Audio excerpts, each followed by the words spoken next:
What's happening, everybody? Trey here, joined again by my dad, Sean. And today on Reactions to the Classics, we are going to be taking a look at Paul McCartney's second solo album, Ram. We reviewed his debut, McCartney, a little bit ago, a couple months ago. Like always, it's the first time we've heard the record. Yes. And if this is your first time stopping by the channel here, Reactions to the Classics, we take a look back some of the most classic albums of all time and do a detailed track-by-track review of them. So that sounds like something interesting to you. Be sure to hit that big red subscribe button. And let's just dive into this record. Yeah, second studio album after the breakup of the Beatles, released in May of 1971, went to #1 in the UK, #2 in the US. It's the only album he ever released that was credited dually to him and Linda.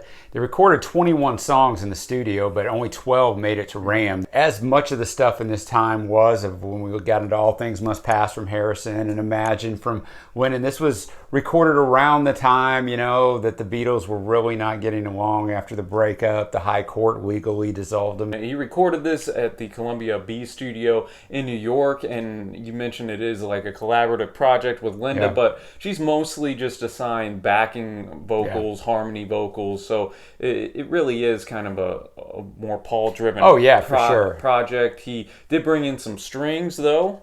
Yeah, from the New York Philharmonic, actually. Yeah, so that is a unique touch, and you'll notice throughout this record it's more produced than the debut was. Big time, yeah. Remember, the debut was basically just done by him by himself. He's doing all the instruments in the home studio. Yeah. So yeah, he definitely stepped it up on this one. When this was released, the critics panned it. Over time, it's gotten more favorable reviews, but that really hurt Paul at the time because he had went into the studio, as you mentioned, in New York City. He'd hired backing musicians. He tried to take a much more polished, professional approach, as he put it, compared to his debut album, and yet it wasn't thought of well. We start the record off with Too Many People. First words on the entire album are piss off. And it kind of sets the tone. And there's some subtle digs in there at, well, I would actually say not so subtle digs. At John and Yoko in there, talking about people preaching to you, this and that, just decide for yourself different things. And Paul says in there, you took your lucky break and broke it in two. Yes. Yet again, a jab at John. And it shifts, though, towards the end where he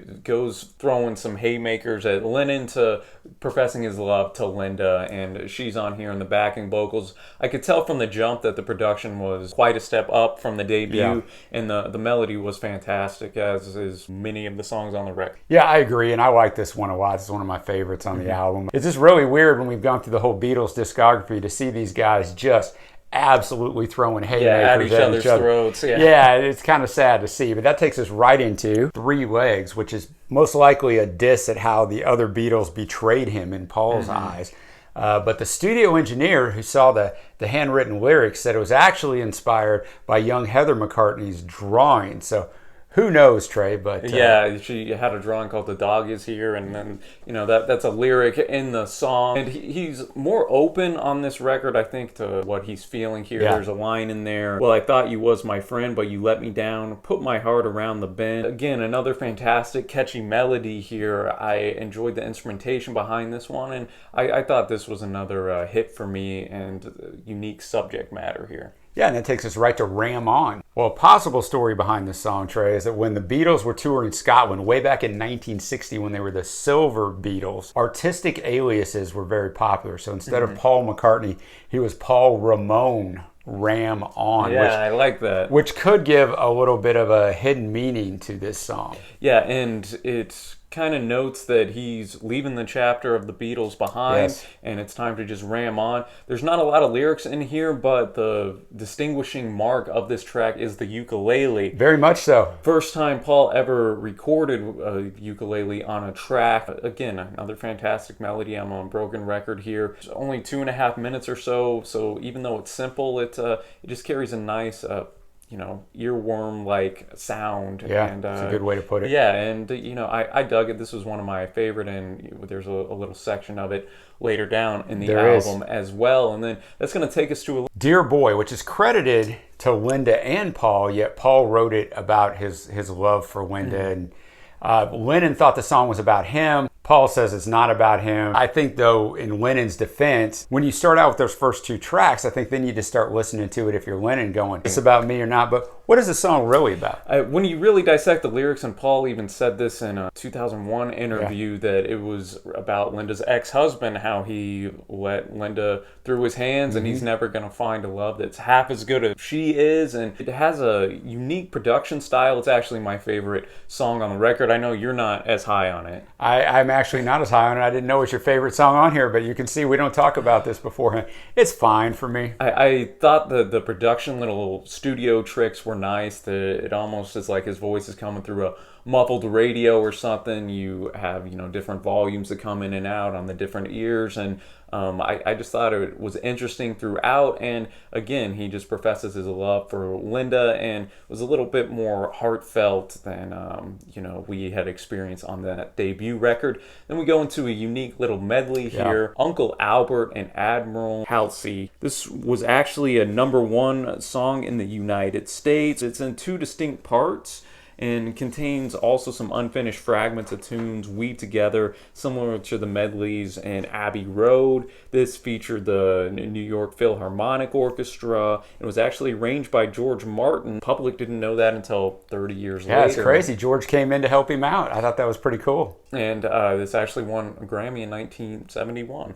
Yeah, Trey, this was notable for its sound effects. There's all kinds of things in there. Sounds of a thunderstorm with rain. Sound of McCartney's voice with a telephone effect. Chirping birds. Uncle Albert, he said, was based on his uncle. Admiral Halsey was referring to Fleet Admiral William Bull Halsey. I like this. This might be my favorite one on here. It's got this little part with Linda. And guys, if you love, I mean, Linda seemed like a great woman, and I thought she was good on McCartney. As that was his only person backing him up and helping him on the McCartney album.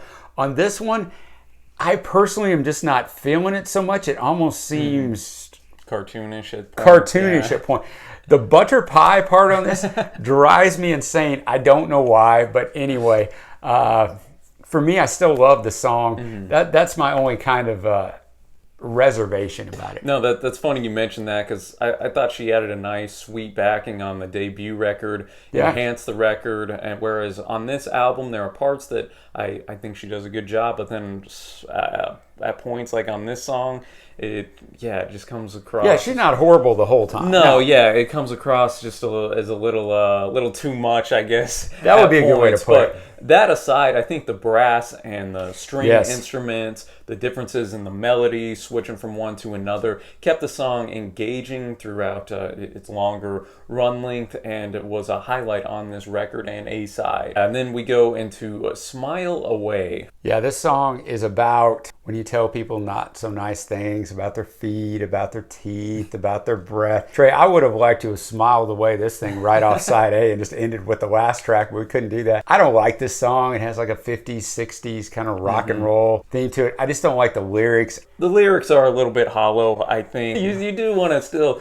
get up and kind of tap your feet to it. I did enjoy the instrumentation and rocking nature to it, but just the lyrics itself, I could get behind the message of not really paying attention to the critics and the haters. I get that, but just the way it went about, I don't know, it came off little cheesy, I guess, in a sense. It's a good way to put it. But that ends side A, and then we start off side B with Heart of the Country. This has a nice acoustic backing with a heavy bass chorus, and here Paul details out, I think, kind of some of that domestic life that he wants. He talks about how he literally does just want a house out in the country. The lyrics here are some of the best just because you can conjure up the images in your mind of what he's describing. So this is a nice mellow tune. Yeah, and it is about kind of him heading to the Scottish countryside after the breakup of the Beatles. And brings us to MONKBERRY Moon Delight, which is a song about Paul and Linda's kids just kind of making up words accidentally for real words, as most younger kids do. Paul said, when my kids were young, they used to call milk monk for whatever reason that kids do. So monk was always milk, and MONKBERRY Moon Delight was a fantasy drink, rather like Love Potion number 9, hence the line in the song, sipping MONKBERRY Moon Delight.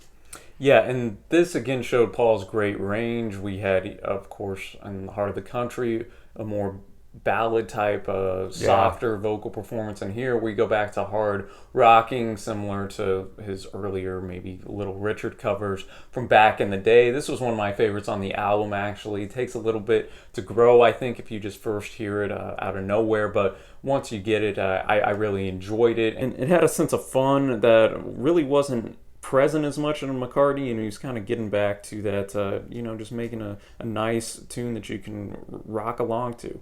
Yeah, I agree. And the powerful vocal performance is what really stood out on this. And as you said, such a dichotomy among songs. And that brings us to Eat at Home. Paul not only did the lead vocal, but he also did the electric guitar, the bass, the drums. Linda's doing backing vocals. Eat at Home is indulge at home with your spouse and not anywhere else. And this points back to the domestic life, I think, that he was longing for, a more ordinary life after the craziness of the Beatles. That's what I took from it.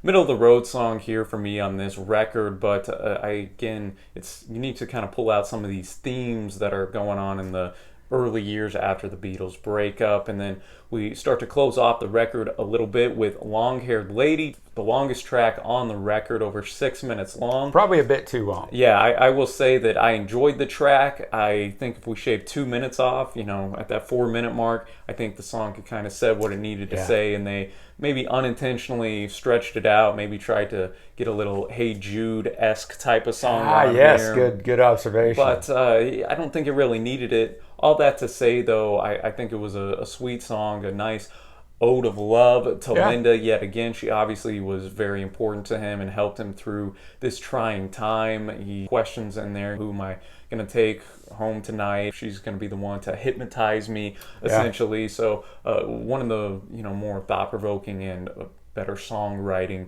efforts from McCartney on this record. Yeah, and I mean, I think the theme of the B-side is this domestic life and his love for Linda. I think it's an unintentional theme, but most of the songs kind of have that as the underlying effect. And I agree with you. I think it's too long. It's good though. I like it. If you could just shave a little bit of it off, it'd be perfect. That brings us to the reprise of Ram On. It's only 6 lines. It's fine. Yeah, it's 50 seconds long. It's just a portion really of Ram On, the earlier track, and then we go into the final song, Backseat of My Car, and here again we kind of get the nostalgia, simpler times theme here. McCartney described it as the ultimate kind of teenage song where he's taking this girl out. Maybe they'll go down to Mexico City. The world is theirs, but you got to listen to the dad who's pretty much, we all know you better be home by that's exactly 10 right. o'clock type of thing, and he's kind of encouraging her, don't listen to that, let's just kind of do whatever.